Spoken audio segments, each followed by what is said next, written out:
I am happier than a preacher's kid at a biker chick rally to be here, folks. Thank you very much. My name is Kevin Jackson. I'm the author of The Big Black Lie, the Black Sphere blog, and I am honored to be with you true American patriots. I'm also humbled to be part of such a magnificent event, so let's thank everybody for organizing this thing.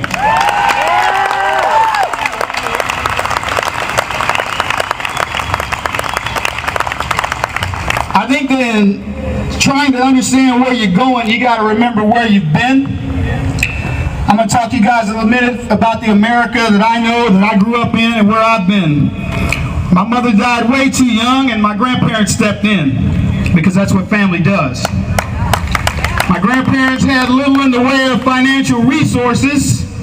I'm going to translate that. We was poor. We were so poor, the electric company came once and blew out the candles. But we were really rich. We ate together, we played together, and we prayed together. One birthday, I recall eating a hamburger the size of a dinner plate at a restaurant called the Nighthawk Restaurant in San Antonio, Texas.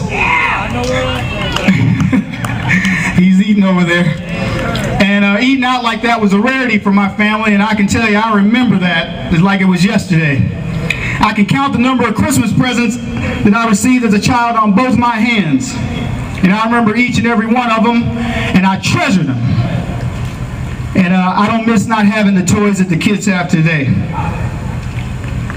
Give me marbles and a spinning top, and I can play for hours outside. I got a lot of whoopings, most of which I deserved. Back then they called it discipline. Today they call it child abuse. I remember my family taking road trips, and my grandfather had the car so smoky, it looked like it was an extra in a Cheech and Chong movie. We camped, we fished, we visited family often, we saw friends even more often. We knew our neighbors, the people we did business with, and a handshake was better than any contract. I carried those memories and good feelings into childhood, and I never ever thought about terrorists. Then 9/11 happened.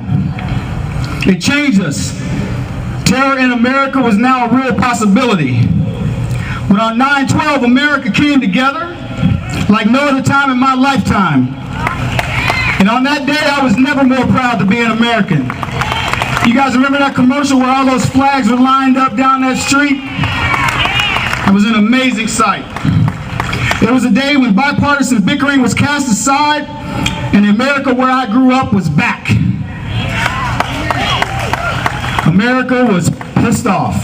Yeah, Kevin! Somebody had attacked our homeland, and there was to be hell to pay. Hell yeah! President Bush came on television and he said he would track down those perpetrators, and we would have our justice.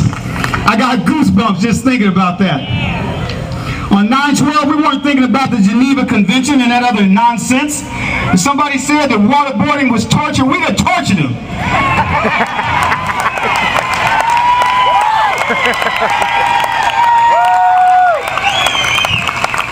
9/12 was the only day that I actually tolerated politicians on the left. That day, America was prepared to rally against any enemy, foreign or domestic.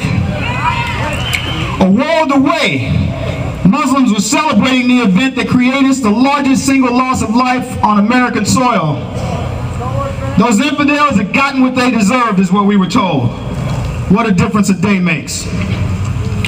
I told you where I've been. Now I'm going to tell you where I think we're headed. America has changed dramatically since 9/12 of 2001, and you couldn't have told me that after 9/12 we would have elected a junior senator from the most corrupt political machine on the planet based on nothing but hope and change.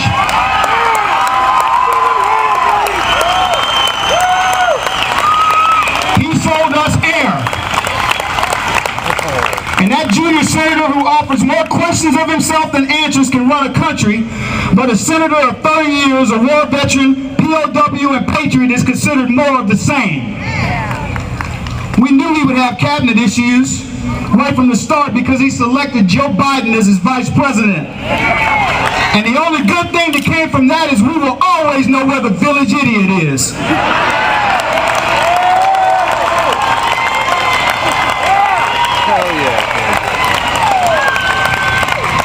Post 9/12 patriots are called extremists, Nazis, Neanderthals, and mobsters. Our military men and women are suspected terrorists and put on watch lists. Trillion is now in our lexicon, and it is unfortunate that our children and grandchildren will know what it means to be trillionaires and quadrillionaires in their lifetimes, and they will have less than us. Our irresponsible people and our failing companies are asking for and receiving bailouts.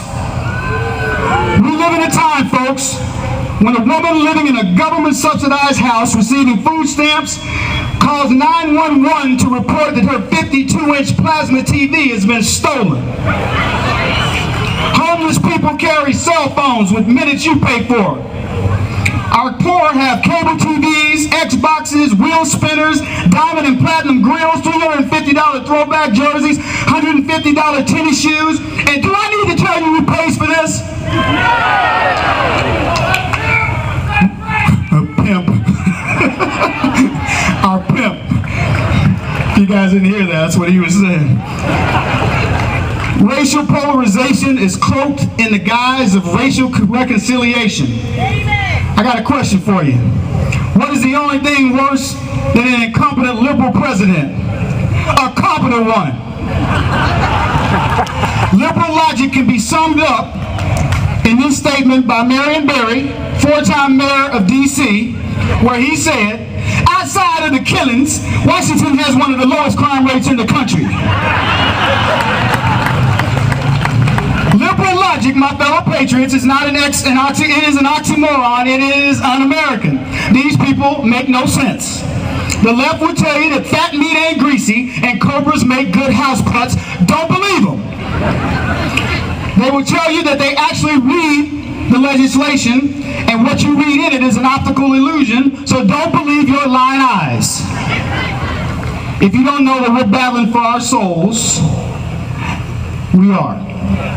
And the left is going to use their number one weapon.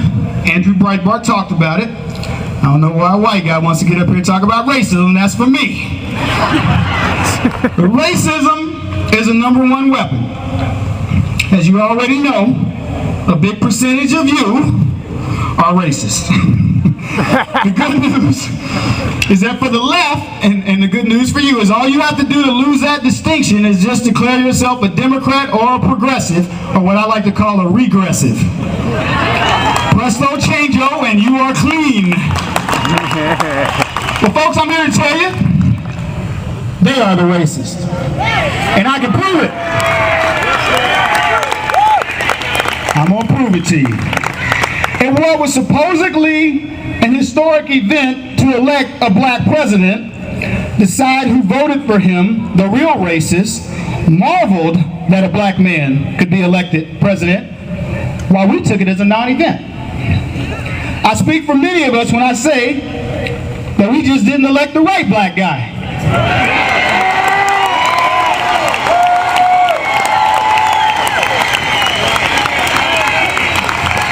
We all knew that America had long been ready to elect a black president.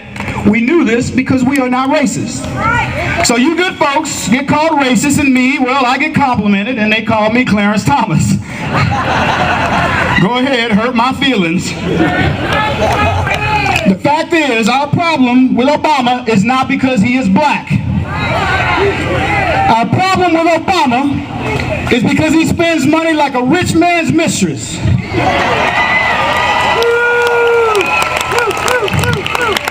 And his policies mimic African dictators, of which he may very well be one. And contrary to what the first black vice president, Joe Biden, said, you cannot spend your way out of debt. I have tried it. The leader of Zimbabwe may be Obama's personal friend, but I suggest he avoid his fiscal policy. And can Obama find extremists or what?